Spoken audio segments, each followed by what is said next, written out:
This podcast and every other podcast on my channel is brought to you by the people on Patreon. Austin, busy. Troy, I assume, also busy. It's the second ever Mike and Alanah special. People are excited. People are talking about this. Everyone's hotly anticipated. It's all over the internet. Front page of Reddit. I have allergies. It's like 10 p.m. for you. We're making it work. It's boiling as well here. So Still? I'm sweating up a storm. It went down and it's come back up again. So it's really hot here too. What is it there? It's, I mean, I think like 32 in the middle of the day, but so exactly not, 32 but so not here as well. terrible. We don't have aircon as a country. No, I know. Like I think I said this before. When I lived in San Francisco, it's the weekend that PAX West is, because I always know because half of IGN wasn't there and half was, and the ones who were there were like, I don't know what to do with my pets because nobody has like fans or air conditioning in San Francisco. Yeah. When I lived actually in the city, only had a heater that didn't work. And because my studio apartment was so small, it was also dangerously close to my bed. Mm-hmm. Like almost fire hazard close to the bed. It was touching the side of it. And that was the only place I could put the bed. So I was like, probably never going to use the heater. No air conditioning whatsoever. Whereas here, I have it running constantly. And so then when I go outside, it's like because it's it's very LA, it's like visiting LA, it's just islands. It feels like you're constantly like you're working out where your next aircon window is. You're kind of moving between that space in the summer there. It's fair enough. I hate that in cities where it's the opposite, which I imagine probably happens in the UK more than LA. Obviously, it happens in New York all the time. It happens in Melbourne, where if it's winter and everything's hot inside, I actually can't stand that. I'd prefer you leave it like slightly cool, because then you walk into a hot environment, have to take all your clothes off, and then you get sweaty, and then you go back outside. It sucks. Up and down throughout the day. Yeah, 100% the same. I don't do well with temperature changes in general, but in the winter when it's awful. It's just the worst. What is the weather like where you are? Great. This is what people tune in for, but I am genuinely This is the content. This is the content. Hello, Miss. I'm in Manchester, so it's a bit cooler up here, which is nice, but still. But you still have the stereotypical grey UK weather? Less and less with every passing year. Yeah. But no, we're in summer and it's nice right now. But it's just we're going through the heat wave. I got to do. I went down to London for a game dev meetup thingy. And just was packed hot trains both ways. It was fun. But yeah, that's fun. Hey, you made it through. And I got to hang out with Phil Spencer, so it was fine. What a nice guy. He's a really nice guy, isn't he? Phil is I really lovely. liked him. He came over to me. He's like, I don't think we've ever actually talked to each other in person. I'm like, no, I don't think we have. This is weird. So yeah, it's nice. Nice to hang out. Only good things to say about Phil. Like, I think feel like that's the general opinion, right? Yeah, I think it's. Yeah, no, he's really good. I like. Basically, I like the people at his level who actually kind of travel to local development communities and go, hey, so tell me about the UK. Tell me what's going on here and what you need. That goes a long way. That goes a long way. Such a change from Matric too. Like just such different approaches to everything that they're doing. Yeah, I didn't know that he did that kind of stuff. Like obviously he always makes it out to I don't know, whatever I see him at the Game Awards every year, I imagine. He does go to E3, like it's stuff that you wouldn't have to go to, and always spends time talking to everybody. I think it was at the Game Awards. I could be completely wrong about this, but I believe he just spent a bunch of time talking to somebody's dad because they happened to be there. So Phil it wasn't at the Game Awards. It was at a UK event, but he just like someone's dad was there, didn't know anything about video games. And so they introduced him to Phil, and they're like, this is Phil Spencer. And their dad would have had no idea who it was. And they had this like hour-long conversation where Phil was just talking to this dad because he was like, you don't know anyone. Like he's just... I bet that's refreshing, though. I bet if you're Phil Spencer, it's really nice to run into someone at a game event who has no idea who you are. I imagine that's actually quite relaxing and satisfying, just have a nice conversation with a stranger. Because you walk into that room and everyone in the room clocks you and knows it's Spencer. You know, that's a big deal. That's true. No, you know what he said to me? He said, we've not met, but I've heard your podcast quite a bit. So if you are listening, Phil, hello. That was lovely meeting you. Oh no, we take it all back. He's terrible. He's in the audience. Yeah, awful Average person. at best. Terrible person. Whenever anyone in the industry tells me they watch anything that I make, like, Tim, when I spoke to him the other day, was like, I've seen all your videos about your migraines. How are you doing? And I was like, why are you watching those? Like, do something else. Like, come on. Because then I'm like, I didn't make them for you, and now I feel weird about it. I do feel like I definitely, like, on Twitter, like, have, like, followed or like said hello to, like, a bunch of, like, YouTubers. I basically feel like I have a lot of asymmetric, like, bi-directional asymmetrical relationships with YouTubers now, where, like, I'll talk to someone who I'm, like, a fan of their YouTube videos, and then they'll be a fan of my games, and we'll kind of talk past each other a little bit at the you know what I mean, like that kind of weird fan interaction, making it work how you can. I think it's cool. Beautiful. It's good. It's wonderful making connections. It's true. Highly recommend it. So today, we did not sit to talk about Phil Spencer or the weather who we're following. Asynchronous YouTuber relationships. Yes, which is an important topic, but not today. No. We're going to talk about Prey. I really wanted to talk about it. I guess I should intro the show 5 minutes in. Hi, everyone. Welcome to Play, Watch, Listen. I'm Alanah. That's Mike Bithell. I'm a video game writer. He's a video game writer and also director. And we want to talk about Prey, which apparently is Hulu's most successful launch of all time. Is it on Hulu in the UK? It's Disney Plus over here. I thought so. It's so weird because I guess Disney owns Hulu. I don't know why they've basically if it's on, like, ESPN or Hulu in America, it's all on Disney Plus over here. That seems great. That's cool. That seems much better. Would prefer it. It's Hulu over here, and it was their most successful original TV show or film launch of all time, which doesn't really surprise me considering how much people are talking about it, but also that if you didn't already know, Prey is a Predator movie, so it is a massive, well-known IP. Interesting that they didn't put it in the title, though. Mike, what did you think? What did you think of Prey? I really liked it. Yeah, I really liked it. I've just realised, by the way, I'm on a crappy connection, so let's do this live on the show. I'm going to switch to the better connection and see if my video quality improves for you, because I imagine I'm quite blocky. Let me try. You're actually fine. Oh, in which case I will not touch anything. Yeah. But if it gets bad, let me know. I really liked it. I thought it was really cool. I loved Original Predator. It was one of those movies I remember...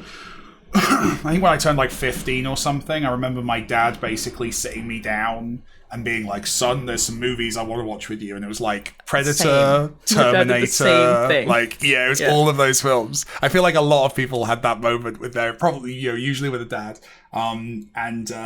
Predator was one of those, and I just blew my mind as a teenager. The Predator franchise, it's gone up and down, right? I think it's kind of... I don't think I've seen them all. I think the only one I remember, like, genuinely, like, really thinking was pretty good was Predators. I think that one that's the one with Adrian Brody as the least believable action star ever. It's Adrian Brody. Also, sorry to video watchers, I just moved the wrong window. Okay. But that one I remember. That one, and I think Lawrence Fishburne as well, if I remember right. But, like, that's that one I remember really enjoying. I think the others, I think it's always been a tricky one because I feel like a lot of Predator movies don't seem to get what made Predator good, or the studio kind of wanted to push away from that. And I feel like Prey feels like a return to form of, like, oh, you got Predator. Hey, Dan, you understood what Predator was about, and you made another Predator movie, and I respect that, Yeah, I mean, they are the two... I guess I have seen all the Predator movies, and I just didn't realize. So, because there aren't that many. There's Predator, Predator 2, Predators. I haven't seen Predators. The Predator, and Prey. Yes. And then you've got the Alien versus Predator. And Alien versus Predator Requiem. And obviously lots of video games of that. The comics, which I read as a kid, of Alien versus Predator. So it's been around. Did the game come before the movie Alien versus Predator? Sure. Comics come first, then there was the game, the first one at least, and then the movies happen. That's really cool. But I don't think any of them are based on the canon of any previous version. I think the comics tell a different story to the games, which tell a different story to the movies. I think that's right. The game and the comic might be closer related, but yeah. I didn't even really realize that the games had story. I thought they were just really, literally to be just honest. Alien versus Predator. Yeah, wow, there are a lot of Alien games dating back to 1982. Wow. Look at you go. Quite the franchise. But you're right. I think that the point of the original Predator is that they needed to start acting like prey to be able to succeed. They were acting like predators, and that failed them. So then they start acting like prey. I think that might even be like a line in the movie.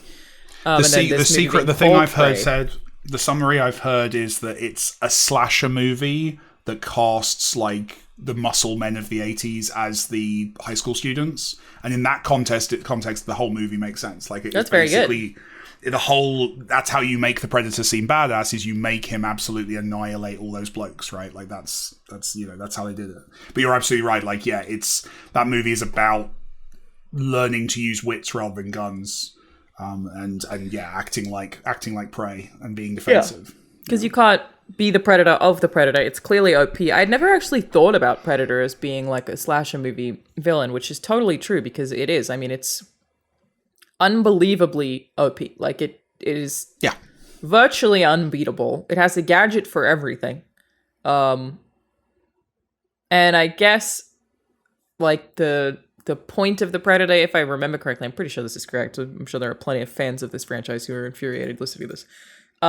Is they go to different planets and it's a hunt. Like they are trying to prove that they can kill anything on that planet. So they are obsessed with just being a predator and having no prey, I guess. It's about finding the dominant species and hunting that, and then the slight tweaks and the first 3 movies all kind of focus on that in some form or another. Predators has a really good premise, which I won't spoil for you if you go and watch it. But it's the same idea. Yeah, I don't think. And then I think it's the Predator that introduces the idea that as well as doing it for sport, they're like copying the DNA of all these alpha species to improve themselves. Yeah. Yes, which I guess also makes sense. I like that as a premise too. But yeah, I thought it was interesting that this movie like it showcased that in some cool ways. Like you see that at first he's killed. Spoilers. Oh yeah, spoilers. Absolutely. The snake.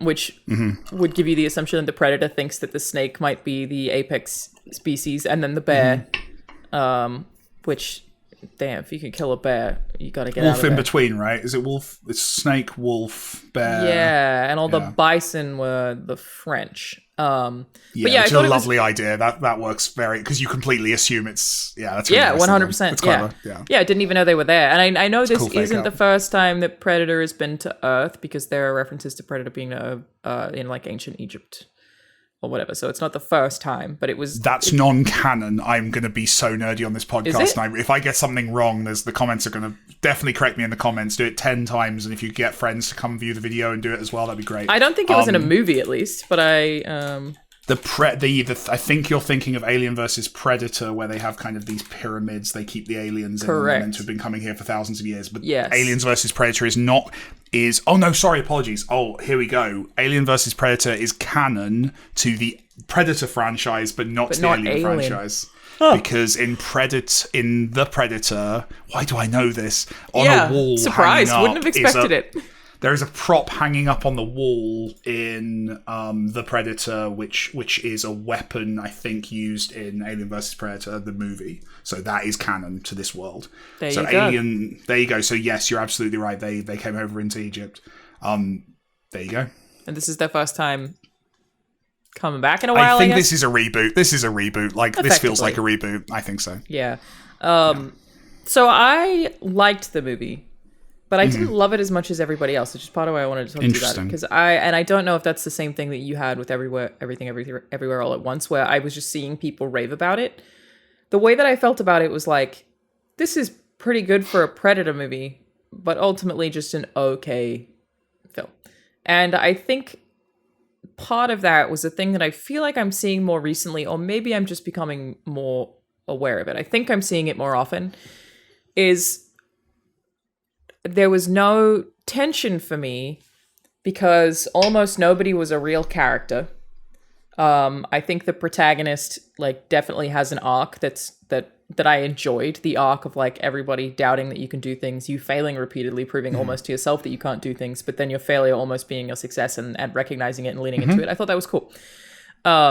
But she didn't have much personality or character, or I couldn't tell you her interests outside of that. Like, I don't really know who she was. But it's more that she was always going to succeed.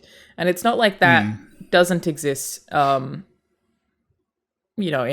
for a lot of heroes, protagonists across the board. But in this case, I was just like, everyone else is going to die and you are going to live, and your point is going to be proven. And I felt like that just took a lot of tension away from me again, because I knew that she was going to be fine and her point was going to be proven no matter what. And yeah, the all of the other, I don't know, her friends, I guess, family, whatever they would be, also just lacked personality. So because of that, I never was attached to anybody. I didn't care when anybody died. And I'm not really sure how that happened. I liked the main guy, her brother, maybe friend. He was really good. I saw somewhere that was his first role. That actor. Wow, he killed it. Yeah, he was great. He was good. Yeah, I mean, I felt like the cast was largely pretty good. Like I did sometimes find it distracting that again, protagonists. I unfortunately don't know any of the characters' names, and I feel like that kind of leads into my point a little bit. Naru, that's it. I think so. Does a lot of eye stuff. She does a lot of just all the time, like a lot of just at everything, a little bit too intensely for me. Just a lot of eye stuff going on. But I also thought that she was great. The dog was very good.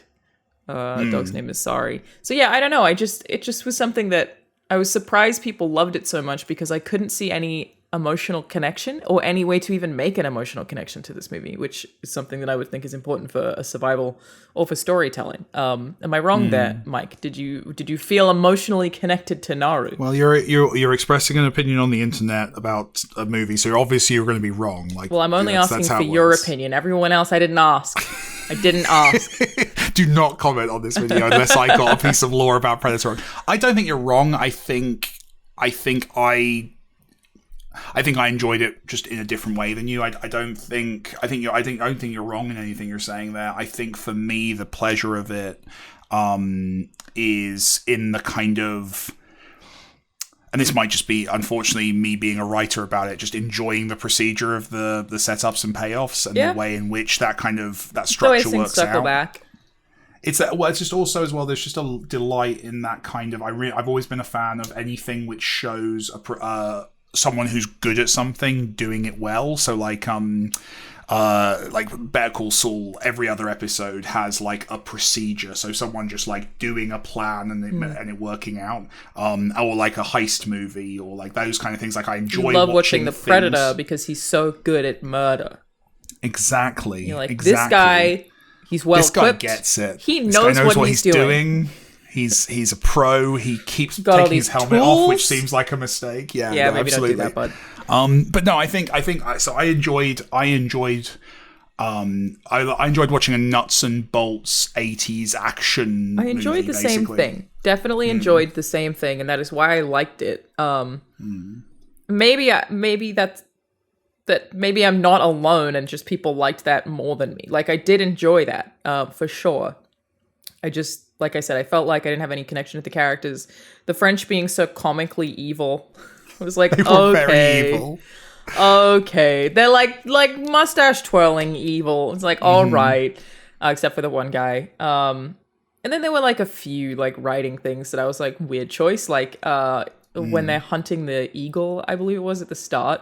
They're just talking about hunting this eagle. And then she goes, by the way, I saw this like invisible thing that murdered something. He was like, how does that come up and not as priority in this conversation? Yeah, why are we There not are a few things like that I was like, what? Yeah. Which maybe I just need to ignore sometimes. I think I got swept up massively in the fun. I think watching it as well as like entry 5 in a franchise, like definitely going, again, that's the Predator. That's the Predator. He's going to do the thing. The guy just said, "If it bleeds, we can kill it." Yes, he's saying the thing. Like I think I was just in that mode, which is fair. Yeah, kind of non-critical. It is fun. Yeah, I don't know. I think that maybe that's one of those things where I was expecting it to be more than a Predator movie based on the hype I was seeing on social media, where like it is a Predator movie. It is a good Predator movie. It was a fun ride. I enjoyed watching it. I think that I maybe expected it to be more emotional, I think is what I expected. I expected it to like make me feel something. And I was like, I feel Predator. He there. I feel it. He's doing it. she's covered in mud, but that's not how she solves it this time. Like, that's really cool. I think enjoy that stuff. Yeah, I think a part of that as well. Maybe I'm wrong, but I think maybe the thing that I think the lack of complexity, which is part of what you're describing, not the whole thing, but the lack of complexity may as well be part of it. Just in the sense that, like, if you're an action movie fan, if you look at what action movies have been kind of cult favorites, so John Wick's another good example, like recently, it feels like the things that stand out now are the action movies that just do it well, just basically execute exceptionally well on like a simple idea rather than going for like depth or detail. It feels but John Wick, prevailing successful action movies do that. John Wick basically does a save the cat of making you care about him deeply because his fucking dog dies. Yeah, the second that dog dies, everyone in the audience is like, you're it. You care about him. Yeah. You want him to succeed. Like, that's it. That, like I said, it's basically a device. So, like, how do we get these guys to care about this? And then, if you're working on a video game adaptation, you have to explain to executives in Hollywood that you can't have a dog die in a video game because that was a whole thing. I remember that conversation. Did I ever tell you what I thought? No, go ahead. Sorry. No, it's cool. Karen. I was gonna say what I thought John Wick was before I saw it. No, I had only heard pieces of what John Wick was, and so I had it in my head that it was a buddy cop drama. A guy and his dog go and like find criminals. I'd watch that. So Turner and Hooch, basically. Yeah, like I knew there was a lot of action, but I really thought the dog was there with him because the dog gets mentioned so much that I was like, this sounds great. I love the sound of this, and then that dog really died. They could have done that with Sorry, but I actually feel like this did kind of subvert a bunch of very easy tropes. It didn't. How did you feel about the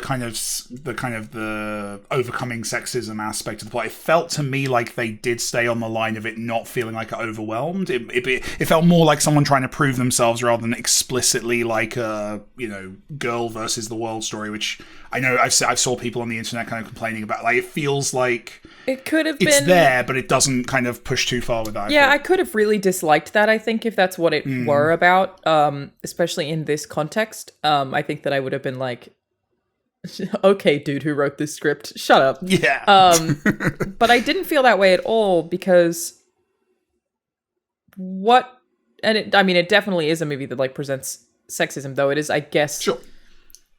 In her case, again, she is kind of bad at the start. She does fail repeatedly. She just thinks differently. She's just smart, but she doesn't realize that. And I think her failure being in the fact that she is wanting to prove to the men that she can do it just to prove it to them, not because she's good at it or enjoys it, I think is actually a lesson like that I haven't seen presented in that context if it's about sexism before. There is like, for sure, I don't know, I would have learned that maybe like when I was 20 or so. It still took a long time, really, for somebody who was always around more boys by virtue of playing video games. That you never will feel fulfilled if you're doing things to prove it to people. So I saw this thing from Taylor Swift recently, who I'm not like particularly a fan of, like indifferent. And she said something along the lines of, I've decided to spend less time doing things that they think I can't do and more time doing whatever the fuck I want. And that is for sure a lesson that I feel like a lot of women, probably in competitive spaces, have to learn in their 20s, is stop doing things that men tell you can't do just so that you can be like, I can fucking do that, and just do what you want to do. And I think that it touched on that in a way that I've not seen before. So yeah, it was almost a little confusing because the idea that she couldn't do stuff and she was not able to do the stuff the men do, but then being the reason she succeeded is like, it's a kind of conflicting message. But I think I just appreciated that it wasn't tropey. I think that I did as well, and I didn't lean. But I think there's another read, and I think you could argue that the fact that I've not seen this read very much maybe implies it wasn't successful in conveying this. I think there's also the read that it's a story of a character who is amazing at like observing, tracking the kind of non-combative elements, but not very good at the combat stuff, who slowly realizes that the combative element is not the thing. Like, she's actually consistent. She doesn't get better at fighting. She gets better at realizing that not fighting in her own skills. The ones she's already got at the start of the movie. Like, it's not actually a power-up movie. It's a better utilization of existing skills movie. I don't know if I need to watch it again to make sure that that's true, but that was definitely something I stepped away with. Like, it is that character who's striving to be like, the warriors around her, and realizes that actually they all failed because they were being warriors.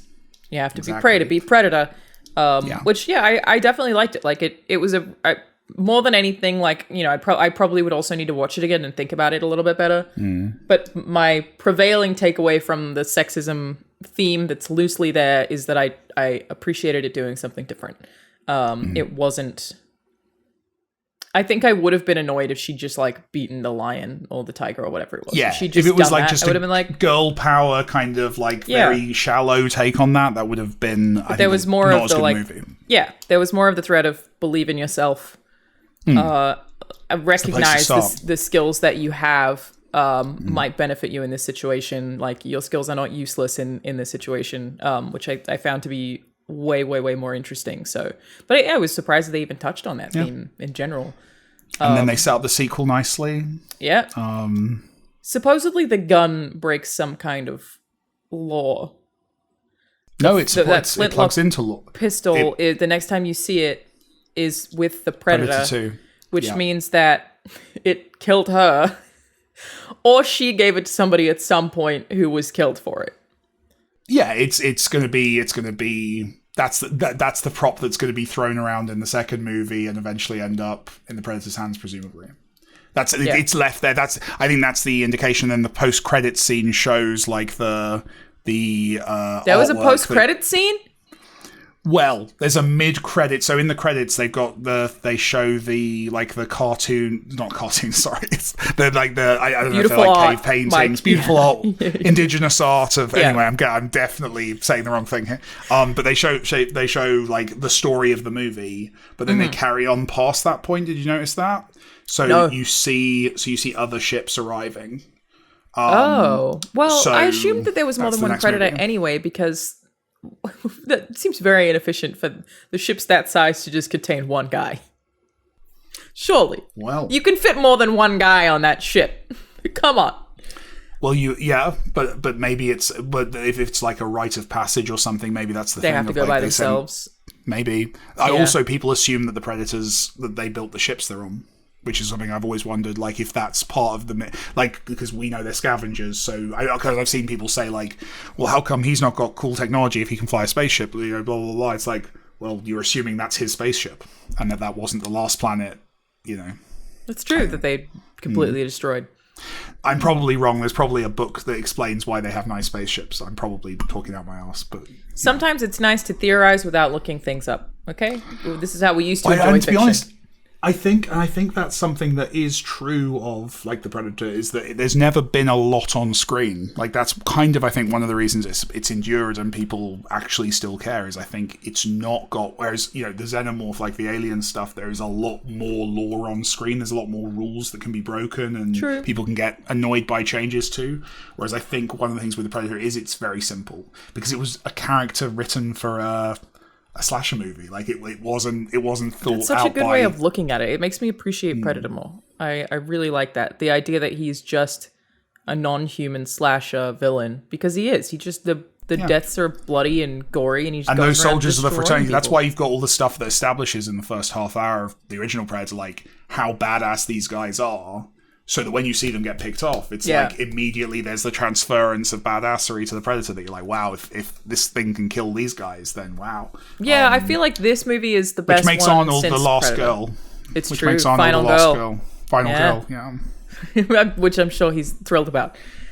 Well, in this context, you would be. But yeah, I feel like this is again, I've not seen Predators, pretty sure. But I think this is the best movie since the first movie because of the point you said earlier, which is that it actually understands the theme. And it is kind of the only interesting way to tackle a villain like that, who is that aggressive, is to make sure that you're not fighting fire with fire, because it's like the Superman problem. There's just no way it would work. It's not like Predator is dumb, but I mean, they establish early on that, thinking that the apex predator might be a snake is not the most intelligent thing. Though I guess that could just be that the snake tried to attack him. He's invisible. It depends. For all we know, that's the norm on planets. The snake is usually the apex. That's true. Hasn't Predator fought Superman at some point? I know Predator's fought Batman, I think, and I know Superman's fought aliens. I'm pretty sure there's a Superman. I wouldn't be surprised. Let me look it up. Superman, Predator. I wonder who won. Yeah, he has. Okay. Yeah, there you go. I'll look it up as well. Oh my god. The character of Superman. Oh yeah, we knew that. Background Predator. Plot. A Star Labs expedition uncovers an ancient derelict spacecraft in the jungles of Central America. Superman investigates the ship and is afflicted by an alien virus, causing his powers to fluctuate wildly. Okay. That's how they take care of Superman. It's like, but he also got a virus. All right. You got to depower. Yeah. Oh, wow. The image of him punching predators off of cliff faces pretty is sick. Pretty awesome. The group is captured by a band of mercenaries working for a clandestine scientist. He plans to use the alien technology to facilitate selective global genocide based on genetic sequencing. Cool. But he didn't count on one thing, the meanest alien hunter in the galaxy. The Predator senses Superman is a worthy opponent and begins stalking him while concurrently seeking to reclaim the stolen technology appropriated by the scientist. It's a race against time for Superman to save countless millions of lives. Don't know who won. Who won? Wait, the number of pieces of pop culture that are clearly two IP executives getting drunk in a pub and doing a deal, it's 100% that. It's this is, I'd love to know the business case behind that of Fox and DC doing a deal basically to do that stuff. Yeah. And I mean, that was the thing that I kept thinking with this movie is I wonder how it was pitched, because it was for sure cheap to make. Mm-hmm. It's beautiful. It's I would love to know where they shot it. Perfect COVID movie as well, because everyone's outside and far apart, right? It's usually just one person. They're very isolated. Yeah, all outdoors. Mm-hmm. But it's beautiful scenery, beautiful just outdoor environments, nature, wilderness. That's so cheap. I wonder if it was scripted that way and then sold because, or even potentially wasn't a Predator movie and then sold that way. Because it comes across as... He's Dan Trachtenberg. Is it Trachtenberg? He just literally tweeted about how annoying he finds it that people so screenplay is by Patrick Azon, but he's all about the high concept. So his Cloverfield, He did the second Cloverfield movie with 10 Cloverfield Lane. That's right. I love that movie. Yeah, he's a really good... What does story by mean, though? He didn't write the screenplay. So I think he's the one who walked in with, the pitch of, Native Americans versus Predator. I think that was his idea. So it started that way. I think that's right. I think he tweeted about that years ago. I wonder if it was... I can't even remember if it was a tweet. It might well have been a tweet pitch. Cloverfield Lane. Yeah, he's great. He's he used to do Portal fan films and stuff. He's a big he's the Portal guy. Yeah, he's the guy. He's a dice. You've probably met him at some point. I was just looking at his face and was like, I reckon I've met this guy. I was just thinking that, and I was like, okay, I think that I've met whoever this is. So yeah, I think I think that's the other thing is it's that 80s thing again of just it's a great high concept. You hear the premise and you're like, yeah, I want to watch that. That's a great idea. That's a fun movie. Yeah, I mean it's just I could see it being a screenplay that was pitched. You're probably right. Hang on, my Alexa was calling me. It's just to take a big Hollywood franchise and then go, we can make it for $5 million. It has to be one of the most appealing things in the world. Because I'm assuming the Predator didn't do great, right? Because that was Shane Black coming off of Iron Man and Kiss Kiss Bang Bang. So they probably paid a lot. I imagine that was quite an expensive movie. Didn't it also have some weird autism themes? It did, didn't it? The kid. Yeah, I haven't seen it. But it's an interesting movie. I've got a soft spot for Shane Black, but yeah, there's definitely that in there. There's a few things in there. Was something about the Predator thinking autism is a superpower and wanting to obtain it? which this is in the movie. Yes. An interesting choice. It's a set of choices. It's I'd have to Shane watch it Black to being see. cutting loose. I think that movie in general, like it's weird in a few different ways. Okay, let's go box office. The Predator grossed 51 million in the United States and Canada. It definitely costs more than that. Production budget of Do you have the 88 budget? million. Yeah, which is actually but globally it was 160. Okay, so the general rule is double it, right, for marketing. So it made its money back. Probably. Yeah, but not by a lot, I guess. It ranked the fourth Yeah. highest grossing film behind Predators, the original Predator, and Alien vs. Predator at the domestic box office. So it did okay. Because Alien vs. Predator did really well, like surprisingly well of its time. Like for a movie that's as kind of schlocky as that, I remember it did quite well. It grossed 38.2 million over its opening weekend. Wow, an average of 11,000 per theater. Like back then as well, like that was what, early 2000s or like 2004. Yeah.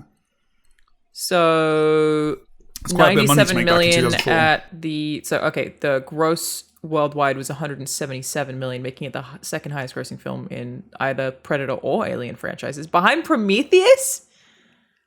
Prometheus is number one of Alien and Predator. 403 million worldwide.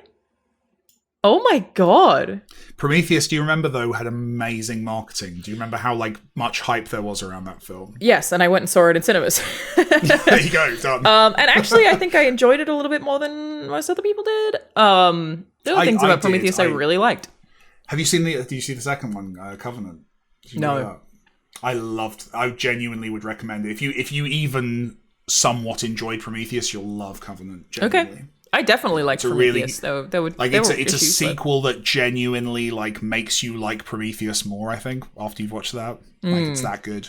I know that the marketing for Prometheus, there was like this speech.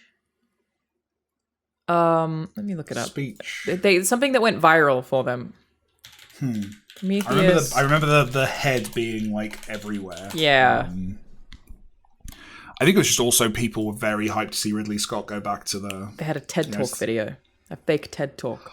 Oh, like with Guy Pearce doing the whole bit. In character is Peter Wayland about his vision for the future set in 2023. The TED 2023 video presents a futuristic vision of a TED conference, an annual technology event, blah, blah, blah. The segment was conceived and designed by Scott and Lindelof and directed by Scott's son, Luke. Production was made in collaboration with and made available through TED. That's so cool. It was Peter Wayland just talking about what he wanted to do for the future. I remember that like really blowing up. But I also remembering correctly that at first they didn't super explicitly confirm that Prometheus was an Alien movie. I don't remember. I don't know actually. Maybe they flirted with it. I definitely went in thinking it was an Alien movie. Okay, I think I did that going in. I think, but maybe it's that we didn't know how much. Well, is there even a xenomorph in that movie? There is at the very end. Yeah, well, there's the weird kind of proto with the spiky head. Yeah. I think that, and I remember at the time people being annoyed of like that's not a proper alien, which is what Alien Covenant, spoilers, is obviously bridging that gap. You should especially if you liked what's his name, the guy who plays David, British actor Michael Fassbender. If you like Fassbender in he was real creepy. Prometheus. Imagine Again, a movie that is movie. like why didn't people like that movie? You need to watch Covenant. Covenant. Like, yeah, you'll like it because it's much more him basically, and much less everything else that you did. Yeah. But yeah. Yeah, the TED Talk, and then during WonderCon in 2012, attendees at the film's panel were given Wayland Corporation business cards. That's cute. Yeah, it's a lot of really cool stuff. The business cards had a number on it, and after calling the number, the caller was sent a text message from Wayland Corporation that linked them to a video that was presented as an advertisement for the David 8 Android.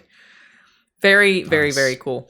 I feel like maybe people didn't like that movie so much because they felt like it broke Against It was some law breaking the stuff. law. Yeah. Yeah, because I think that's the beauty. That's one of the many reasons I'm a Ridley Scott fan, is because Ridley Scott doesn't give a shit about the law. Like, that's not what he cares about. Like, the best I remember, like if anyone's interested in like Ridley Scott as a filmmaker, like the director's commentary on on Blade Runner is so good, because it's basically him just going.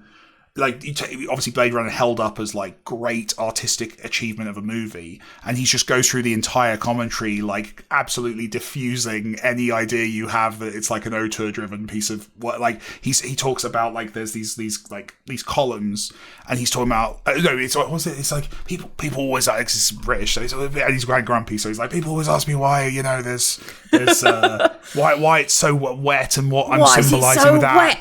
Why is it so wet? And I say to them, because it looks fucking good. I was walking through LA and they just like cleaned it, and I was like, oh, water, that's nice, isn't it? And it's just like, and you listen to this thing, and you're like it's lovely. If you're like, especially like as a director myself, and you as a writer and creator as well, like to have like something that is so like mystically elevated in pop culture. That's what talking to Grant Kirkhope is like. I did that interview with Grant, who I've been friends with for such a long time, and I was like, you see that this this GoldenEye pause menu music is like gone viral on TikTok, and he was like, funny how that happens.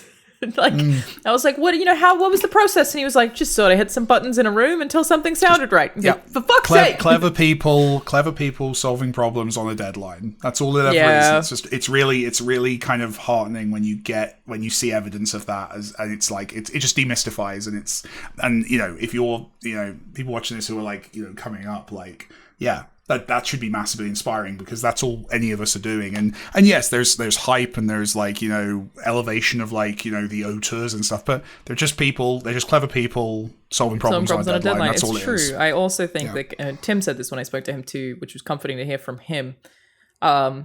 Games industry definitely, I imagine a lot of entertainment's like this, but I can't speak to it. Just everything is always on fire. Everything's always on fire. And it's just a matter of like your fire getting put out, but then another department's on fire. Like, the whole thing is just burning down, and you're just trying to put water on it the whole time. And that's the whole process. Like, it's been that way at most companies that I've worked for. Even IGN was like that in a bunch of ways, where it was like, well, that's on fire right now. At least I'm not on fire. Like, something is always burning. And that's just how it is. If you think something went smoothly, no, it didn't. Literally, and that's nothing. why you never get like great game developers to organize like an evening out, because game developers are problem solvers, and if you put them on anything other than like fixing a game, like if you get 5 game developers to try and organize a party, they're gonna have built a pub by the end of the day. Like, they're not like it's just this kind of wild kind of specific kind of brain that like the real greats in our industry have.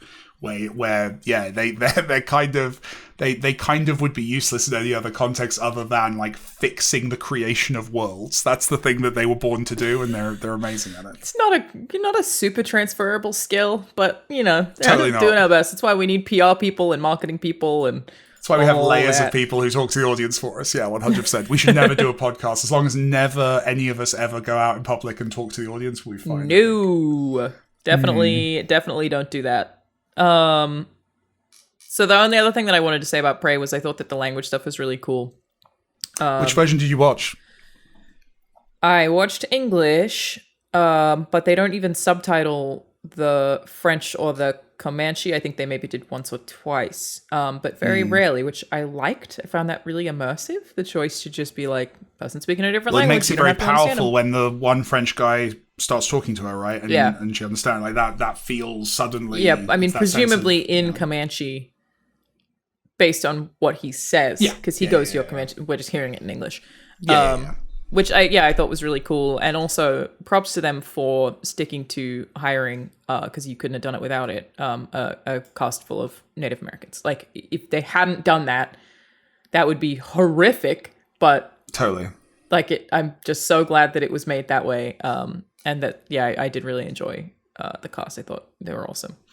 The whole thing felt, and obviously I'm ignorant Brit, but it felt authentic. It felt like people involved in the making of the film knew the culture they were talking about, or were from the culture they were talking about. and it had that ring of authenticity to it, which I found like very, like, again, like you say, immersive, like just felt real in a way that, you know, obviously a lot of like, you know, cliche ridden previous stories about those communities that were made by people who were not from that community Generally kind of terrible. don't have that vibe. No, I should look up their name, but one of the producers on the film was Comanche. Let me look up the name first. Yeah, it has that feel. It has that. I think so too. Yeah. Yeah. And again, like with no knowledge of whether I'm right or not, there's just certain stuff you see where it feels, you can tell, it feels cohesive. Yeah. Yeah, you can tell. Okay, so you can tell. Filming occurred in Calgary, Alberta. Beautiful, apparently. Congrats to Calgary. Yeah, well done, Calgary. Yeah. Too many Jane bears, Myers, a few too many bears. A member of both the Comanche Nation and the Blackfeet Nation, served as a producer on the film. Describing filming near Calgary, Myers said, "We were shooting on Stony Nakota land. Mid-Thunder is part of Nakota, even if I am on my grandmother's side. Usually when we start a production, someone comes in and does a cedar ceremony and blesses everything. But because we had so many Indigenous people in cast, First Nation people too, and since we are on True Plains land, they sent out 2 pipe carriers and 2 smudge people to have a pipe ceremony. The pipe ceremony was conducted outside Calgary by local Indigenous leaders, attended by Mid-Thunder and her co-stars Beavers and Kip, as well as Myers and Trachtenberg and others. So it was even on Indigenous land, which is awesome. And yeah, I'd agree. Based on my fuck all knowledge, it didn't come across, no part of it came across as pandery or cheap in either direction for also the female didn't lead do that. or the Native Americans. Yeah, and it didn't feel like it was. It felt like a. Sounds so fucking patronizing, but it didn't feel like it was mysticizing or like magical. It didn't feel like exoticizing at all. It felt like a story about people living in an era in history. It didn't feel like, again, like historically, like, you know, when like.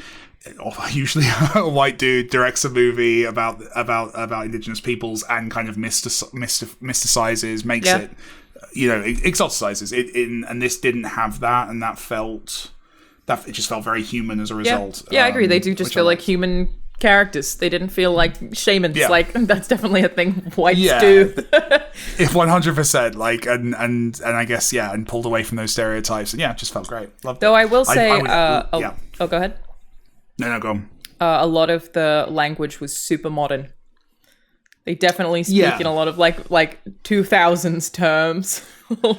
But so what's your view on that? Here we go. This is our tangent that will take us into our third and fourth hour of the podcast. Always talk about language. Yeah. So like, what do you? Because there's different schools of thought on this, right? In terms of like, do you make it that the present audience, because she's a teenager, she's hanging out predominantly with teenagers. Should she not talk like a teenager in terms of how the audience would understand? Should she talk in kind of a more kind of historical voice, or kind of, you know, Star Trek, for example, has this kind of faux Shakespearean dialect that everyone talks, which kind of elevates it. Star Wars is more, you know, posh Brits versus Americana. Like where do you sit? Do you think there's a right answer on that, or do you think it's very specific to the project? Or I think in this case, again, the language was so modern. It's like, I think there were even some idioms. That it's immersion breaking, that you remember that you're watching an actor in a movie that was made in 2020 or whatever. But that's not to say that I think that she should be speaking Shakespearean. She should definitely still be a teenager and still was a teenager, which I appreciate, because that's a thing that I think they can do a lot with women in action movies, is make them too mature too fast. She still did dumb stuff and made dumb mistakes. Have I turned to the camera? What was that video game trailer that came out this week where it's like, oh yeah, I'm fighting dragons? What was that one? I can't remember what that was called. Yeah. Not that is what you're saying. Don't do that. That one's so you wouldn't have an opinion on another AAA game, so apologies. No, that is objectively bad marketing in a way that's like, clearly the marketing. It's because you have. I don't think that's what the game sounds like. I'd put money on the fact that that's not the video game. I think the marketing team wrote that, and clearly you're making your protagonist sell people on the game without showing them what's cool about the game, because it's just somebody saying things over gameplay. It's such a bad trailer. It's just bad. I don't think I feel it's bad like for the team. that game looks sick. Like, it looks cool. It it's does. just, I really feel like it was a marketing team who was like, just do this. But then, like, you know, if you had even said some of that stuff that you said, it has to be interesting. She's like, talking to a cuff? If you feel that way about it, you have to make us feel that way about it too, and you didn't. Like, it's so really, don't make your teenage female protagonist sound like a 50-year-old guy showing off. You can, but you have to make it cool. Like, they could have said all those lines of dialogue, but had reason for us to buy into what the coolness was as well, and it would have worked. I'll probably make a video talking about that, to be honest. Because like I studied marketing as part of my degree, and it's like such a small part of it. But I actually think it's been the most useful part of my whole fucking degree. The thing that I pull on the most. Yeah, because like even some of the creative writing stuff that I use at work all the time now, the team would have just told me to do anyway. Like, it's not like I came in with knowledge that they didn't already have. Like, here's how to write a good character sheet and a character tree. Like, that stuff is like, the team would have just been like, here's the template, do the work. Like, I didn't need any of that to be able to do my current job. Whereas the marketing stuff, again, a very small part of my degree. I didn't study marketing as a degree or anything, but like that trailer was like such an obvious marketing disconnect of making somebody sell something with their voice without actually reflecting to anybody else why the thing is cool. So then you just think the person doing it is crazy. Like, super interesting. Sucks though, because I still think that game looks cool. Well, I think that's a point in the much discourse that happened, I don't think I saw anyone make that point, and you're absolutely right that it only comes across as weird because you haven't got the visual context. If the visuals were like amazing, oh my god, this is shocking, the voiceover wouldn't sound as weird. And if it paused differently, like if the visuals and the music had been like a punch after she says that thing, because even saying fighting freaking dragons is like, okay, but there's a million games where you fight freaking dragons. You being that impressed really is not going to correlate. I'd not thought about that. They could totally have made it work. Yeah. It's just, I really feel like marketing team was like, let's make this trailer, and they just really fucked it up. No, it's smart. I genuinely not thought of it from that angle. It's not an overabundance of bad VO. It's an underabundance of good anything else. And I don't even think the scripting's that bad. Cheesy, but I don't think the writing is the problem. You could have made that writing work just fine if you had made us believe or agree with what she's saying, but you didn't. You just made us say it. So it's just like, ugh. That's smart. And using your protagonist to sell the game through VO is shitty. Like, that's a really bad idea. Like, you can use your protagonist to sell your protagonist, but using your protagonist to give you a sales pitch on the game just makes people dislike the protagonist. Use someone else. It's the worst trailer we ever did. We did one for Volume. People should look this up. It's fucking terrible. The announcement we did for Volume, because we didn't have much gameplay at that point, was we just did like an audio clip of our protagonist being basically doing the same thing, if I'm honest, of like, I'm kind of cool, this is great. And it's the trailer that we got the least interest from the audience. I'll send it to you after we've done this, because it is hilariously like to be clear, not throwing shade on my actors who were excellent. It was just a very, like you said, just a very bad choice from me. It was like it was the voice over announcement trailer or something, and it's the same thing of like, we didn't have the goods to back it up at that point, and we shouldn't have put that out, but you live and learn. Marketing's hard. Yeah, 100%. You live and learn. I don't even know how Prey was marketed. I don't even see any of it. Also, how did we get here? Was it? Yeah, no. Well, I asked you about like dialects and voices of characters in like historical. I think she should sound young, and I think she should stay young. And I like that, again, she made mistakes and she was stubborn and bullheaded, like all things that I was when I was a teenager. But yeah, it was the idioms, I think, that probably bothered me more than anything else. Yeah, I get that. Did you see? I think my favorite example of this is. Do you ever see Enemy at the Gates? No. That might be a bit. Yeah, that might be a bit. I'm just realizing. I used MASH as an example to a team member earlier, and they didn't have.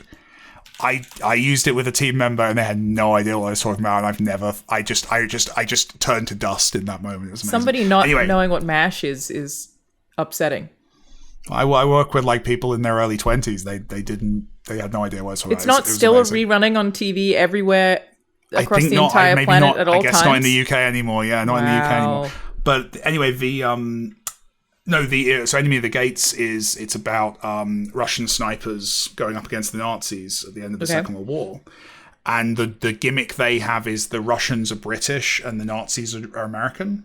So they stick to their guns on that in terms of like accent work, and it takes you a second, like at the start of the movie, to be like, oh, that's odd, but the second it works, it just works and it clicks. And even though like or Hunt for Red October, where you've got the language change, the famous scene in Hunt for Red October, like those kind of things I find fascinating. And what's interesting in Enemy at the Gates, which I think you might like, it's interesting, is they are brilliant on the idioms. So you've got British guys talk. You've got British actors. It was like a big breakout role for Rachel Weisz and Jude Law back in the day. And they're talking, but they are talking about like they're using Russian idioms, but they're speaking in Cockney accents. It somehow works. That movie clicks weirdly well. Very I find odd. That interesting. It is. It's a weird one to describe because then you've got, oh god, what's his name? The black hat from Westworld, bald fella. Shit, can't think of his name. I don't know what his name is. You know who I'm talking about? Yeah, I know who you're talking about. Yeah. He's the Nazi sniper. Is and, he Joseph probably not. I just don't know who this is. Joseph Fiennes. That is God. him, isn't it? No, Joseph Fiennes. Everyone over 35 just turned to dust on the call as you mispronounced Joseph Fiennes' name. Because where is he? He's disappeared. I don't think I know He was who he massive. is. He was a proper movie star back not long ago. And you've never heard of him. No, I'm talking about he's in Handmaid's Tale and American Horror Story. I don't think I was like, well, I could buy that if he were like way older, that this could be Black Hat guy. No, it's what's his name in Westworld?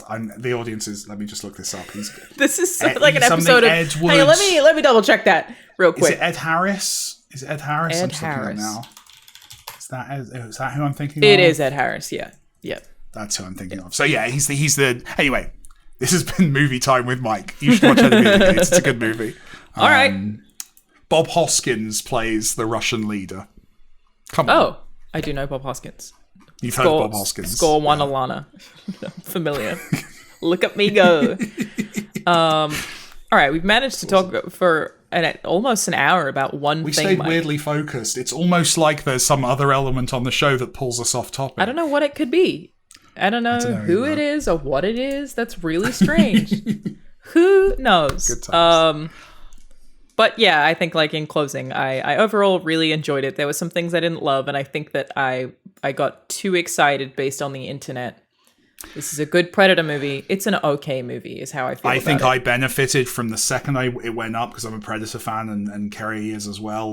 We watched it that night. We didn't read anything. We saw it was 90 minutes or whatever it was, like an hour and 40 minutes. It was like, yes, nice little quick action movie. And it's paced really well. Great pacing. It's paced amazingly. Yeah. It tells a small story quite quickly, which works. Yeah. But anyway, I think it sounds like the inverse of the conversation we had about everything, everywhere, all at once. Yeah. It sounds like it's the same thing. It's not like I think it's bad.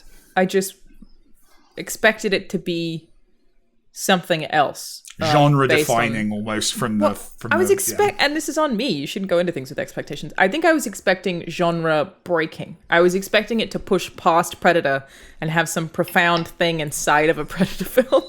But that's totally on me. I think you should watch Predators. Okay. That might be the one you want. That might really? Well, yeah. Well, it doesn't push past, it's still but it has a I don't know why it's I didn't trying watch it, to do a lot. It's trying to do a lot. I might be remembering it wrong. I remember really liking it. I'm definitely going to go and watch it straight after we finish recording just to make sure I really don't like the marketing. The trailer is the poster is not. It's not appealing. There is every chance Predators absolutely sucks, and I'm remembering it wrong. I remember it being entertainingly different, at least. I might be wrong. I'm trying to see what the recognition was. Critical response. It's pretty bad, Mike. It's pretty bad. I'm wrong, aren't I? 65% of 205. That doesn't mean you're wrong. No, it does. Doesn't mean you're wrong. That's a number. No, it's a number, Alanah. Alana's numbers are facts. No. I said Alana's are facts. Alana's are facts Well, and numbers are facts. There you go. Not how it works. Just means you feel differently. Audiences polled gave the film an average grade of a C+ on an A+ to F scale. Some of the combat's pretty exciting. I'm 100% watching this movie. I'm watching this movie tonight. I need to find out if I'm right or the internet is. Or Rotten Tomatoes is. Well, let me know what you think next week. Thank you for watching, everybody. We should be back next that's week. a cliffhanger. Hopefully. Hopefully we should have Austin and Troy back. You know, they're just being busy. It is what it is. Busy. Yeah. It is what it is. We'll see you next week. Bye.